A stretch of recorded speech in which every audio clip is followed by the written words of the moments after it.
চাণক্য নীতি অনুসাৰে কোন হয় ভাল পত্নী? বন্ধু বান্ধৱীসকল, এটা কথা আমি সকলোৱে জানো বা মানো যে ঘৰৰ মাইকী মানুহগৰাকীৰ ওপৰত ঘৰ এখনৰ উন্নতি আৰু অৱনতি নিৰ্ভৰ কৰে। এগৰাকী মহিলাই বিভিন্ন সময়ে সময়ে বিভিন্ন চৰিত্ৰৰ মাজেৰে আমাৰ ঘৰখনৰ বাবে বহুতো দায়িত্ব বহন কৰিবলগীয়া হয়, নহয় জানো? যেনে মাতৃ, ভগ্নী, পত্নী ইত্যাদি। আৰু মানুহে যেতিয়া নিজৰ গৃহস্থ জীৱন আৰম্ভ কৰে, যিকোনো মনুষ্যই যেতিয়া নিজৰ গৃহস্থ জীৱন আৰম্ভ কৰে, তেওঁৰ জীৱনসংগীৰ গাত যদি মই আজিৰ ভিডিঅ'ত উল্লেখ কৰা গুণসমূহ থাকে, তেতিয়া আপোনাৰ ঘৰ সংসাৰৰ উন্নতি কোনো ৰোধ কৰিব নোৱাৰে। নমস্কাৰ বন্ধু বান্ধৱীসকল, আপোনালোকক স্বাগতম জনালোঁ মোৰ চেনেল জীৱন সূত্ৰলৈ অন্য এটা ভিডিঅ'ৰ মাধ্যমেৰে। বন্ধু বান্ধৱীসকল, চন্দ্ৰগুপ্তক কুটিল সম্ৰাট বনোৱাৰ কাৰণে আচাৰ্য চাণক্য তেওঁৰ নীতিয়ে, ঠিক আছে, আচাৰ্য চাণক্য আৰু তেওঁৰ নীতিৰ কাৰণেই চন্দ্ৰগুপ্ত পৃথিৱীৰ ভিতৰতে বিখ্যাত ৰজা বুলি সেইখিনি সময়ত জনা বুজা হৈ গৈছিল। ভাৰতবৰ্ষৰ ইতিহাসক সলনি কৰি ৰখাত বহুত ডাঙৰ ভূমিকা পালন কৰিছে চাণক্যৰ এই নীতিসমূহে। অৰ্থশাস্ত্ৰ আৰু ৰাজনীতি শাস্ত্ৰৰ মহান জ্ঞাতা আচাৰ্য চাণক্য এই নীতিক আধুনিক যুগতো বহুত জেগাত পালন কৰা হৈ আছে।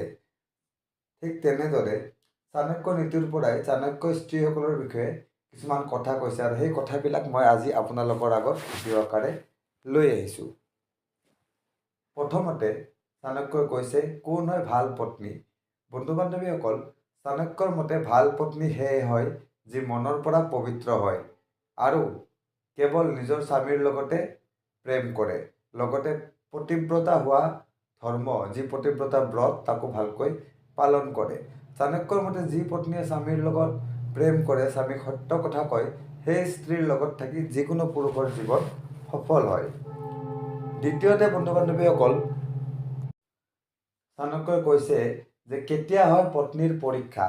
বন্ধু বান্ধৱীসকল, চাণক্যই ক'ব গৈছে ইয়াতে, যেতিয়া স্বামীৰ লগত ধন সম্পত্তি নাথাকে বা স্বামী যদি কেতিয়াবা স্বামীৰ ধন সম্পত্তি হ্ৰাস হয় আৰু যেতিয়া স্বামীৰ অৱস্থা কিছু বেয়া হয়, তেতিয়াই হয় পত্নীৰ আচল পৰীক্ষা। সেইখিনি সময়ত পত্নীয়ে কেনেদৰে নিজৰ স্বামীক সহায় কৰিব, কেনেদৰে নিজৰ ঘৰখন শৃংখলাবদ্ধৰূপে চলাই যাব, সেইটো লৈয়ে হয় পত্নীৰ পৰীক্ষা। আৰু সেইখিনি সময়ত যদি পত্নীয়ে সেই কামখিনি সুচাৰুৰূপে পালন কৰি যাবলৈ পাৰে, তেতিয়াহ'লে সেই পত্নীৰ লগত যিকোনো পুৰুষে জীৱনত সুখী হ'ব পাৰে।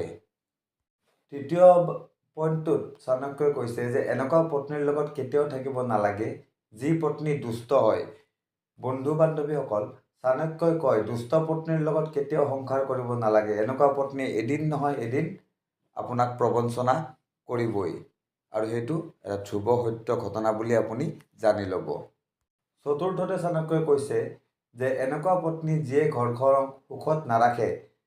ঠিক আছে বন্ধু বান্ধৱীসকল, চাণক্যৰ মতে এজন ভুল ৰজাই যেনেকৈ নিজৰ প্ৰজাক সুখত ৰাখিব নোৱাৰে, ঠিক তেনেকৈ এগৰাকী দুষ্টা চৰিত্ৰৰ স্ত্ৰীয়েও বা এগৰাকী দুষ্টা চৰিত্ৰৰ পত্নীয়েও নিজৰ ঘৰখন আৰু নিজৰ পৰিয়ালক কেতিয়াও সুখত ৰাখিব নোৱাৰে। আৰু যিটো পঞ্চম পইণ্টত চাণক্যই কৈছে যে এনেকুৱা পত্নীয়ে কৰে ঘৰৰ সুৰক্ষা। বন্ধু বান্ধৱসকল, চাণক্যই কৈছে আপোনালোকৰ জীৱনত এজনী ভাল মহিলা থাকে, তেন্তে আপুনি আৰু আপোনাৰ ঘৰখনৰ সদায় ৰক্ষা হৈ থাকিব। যেনেকৈ ধনেৰে ধৰ্মৰ ৰক্ষা হয়, তেনেকৈ ঘৰৰ মহিলাগৰাকীৰে ঘৰখনৰ ৰক্ষা হয়। লগতে চাণক্যৰ মতে এজন স্বামীয়ে সদায় নিজৰ পত্নীৰ লগত সন্তুষ্ট হৈ থাকিব লাগে বা সন্তুষ্ট হৈ থাকিবলৈ শিকিব লাগে। তো বন্ধুসকল, আজিৰ ভিডিঅ'টোত এইখিনিয়ে। আশা কৰোঁ ভিডিঅ'টো আপোনালোকৰ ভাল লাগিব, আৰু যদি মই কোৱা কথাকেইটা আপোনালোকৰ ভাল লাগিছে তেতিয়াহ'লে নিশ্চয় ভিডিঅ'টো লাইক আৰু শ্বেয়াৰ কৰি দিবলৈ নাপাহৰিব। আৰু চেনেলটো যদি এতিয়ালৈকে ছাবস্ক্ৰাইব কৰা নাই, অনুগ্ৰহ কৰি চেনেলটো ছাবস্ক্ৰাইব কৰি ল'ব। তো আজিলৈকে ইমানেই, ধন্যবাদ।